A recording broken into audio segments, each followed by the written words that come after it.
ఈ రోజు మన ఎన్కౌంటర్ న్యూస్ నేను మీ కే విజయ భాస్కర్. చంద్రబాబు నాయుడు పేరు చెప్తే ఏ పథకాలు గుర్తొస్తాయా అంటే కుట్రలు, కుతంత్రాలు, కరువు, వలసలు.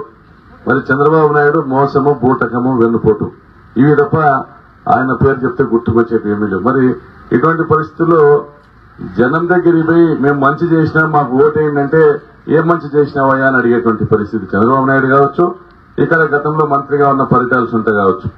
మేము మంచి చేసినా మాకు ఓటేయండి ఏం మంచి చేసినారో చెప్పండి అంటే చెప్పుకోవడానికి కూడా ఏం లేదు. మరి ఇన్నేళ్లు ఎమ్మెల్యేగా ఉన్నా ఏమి చేయలేని పరిటాల సుంటకు ఓటు అడగడానికి మొహం జల్లక గ్రామాల్లోకి వచ్చి ఆమె మాట్లాడేటువంటి పద్ధతి కూడా మీరు గమనించాలా. సోషల్ మీడియా సోదరులు పెట్టుండొచ్చు.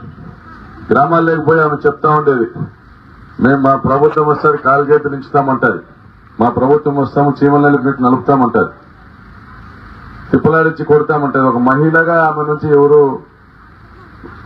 ఆశించినటువంటి మాటలు ఆమె దగ్గర నుంచి రావడంలే.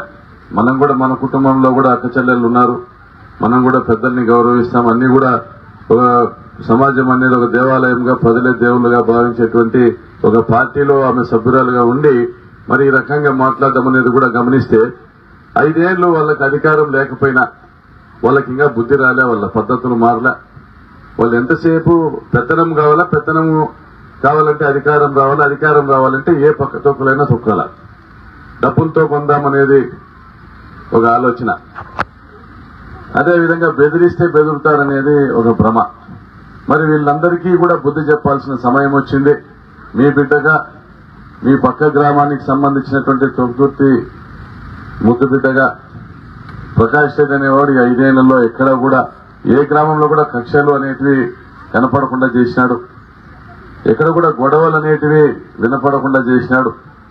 ఫ్యాక్షన్ అనేదాన్ని పూర్తిగా రూపుమాపడం జరిగింది. ఈరోజు జగనన్న నాయకత్వంలో ఈ రాష్ట్రంలో సంక్షేమం, అభివృద్ధి తప్ప వేరే ఏమీ కూడా కనపడడంలే. విద్యా, వైద్యం, వ్యవసాయం 3 కూడా పండగలా చేసినాడు జగనన్న. గ్రామాల్లో సచివాలయాలు తెచ్చినాడు, ఆర్బీకేలు తెచ్చినాడు. అదేవిధంగా ప్రతి ఇంటికి వెళ్లి వాలంటీర్లు పథకాలు ఇచ్చేటువంటి పద్ధతి తీసుకొచ్చినాడు. గ్రామ స్వరాజ్యం గ్రామంలోనే ప్రతి గ్రామంలో ప్రతి ఇంటికి కనపడేలా చేసినాడు. మరి ఈరోజు ప్రతి చెరువుకు నీళ్లు ఇచ్చేలా, ఈ రోజు గత 5 సంవత్సరాలుగా కూడా ప్రతి చెరువుకు నీళ్లు ఇచ్చేలా చేసినాం. ఎన్నడూ మరవలు బారని చెరువులు మరవలు బారిచ్చినాం, ఎన్నడూ నీళ్లు రాని చెరువులు నీళ్లు తెప్పించినాం.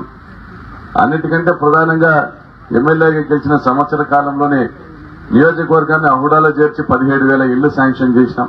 17,000 మందికి పైగా పట్టాలు ఇచ్చినాం. ఇంకా 11,000 ఇళ్లను శాంక్షన్కి పంపించాం. 11,000 పట్టాలు ఇవ్వడానికి కూడా సిద్ధంగా ఉన్నాం. అదేవిధంగా పేరూరు డ్యాంకు నీళ్లు తీసుకొని ఇచ్చినాం. ఇది ఒక చరిత్ర, ఎవరికి దక్కని అదృష్టము. ఈ నియోజకవర్గంలో కావచ్చు, పెనుగొండలో కావచ్చు, ఎమ్మెల్యేలుగా పరిటాల రవి గాని పరిటాల సునీత ఉన్నా కూడా రామగిరి ఆనుకొని ఉన్నటువంటి పరిటాల సునీత స్వగ్రామానికి ఆనుకొని ఉన్నటువంటి పేరూరు డ్యాంకు కూడా నీళ్లు తెచ్చుకోలేని దుస్థితి వాళ్ళదైతే గెలిచిన సంవత్సరానికే జగనన్న ఆశీస్సులతో కర్ణాటక ముఖ్యమంత్రి సహకారంతో పేరూరు డ్యాంకు నీళ్లు తీసుకొని వచ్చి ఈరోజు రామగిరి, కనగానపల్లి, ఆత్మకూరు, రాప్తాడు మండలాల్లో భూగర్భ జలాలు పెరిగేటట్లుగా మనం చేసినాం.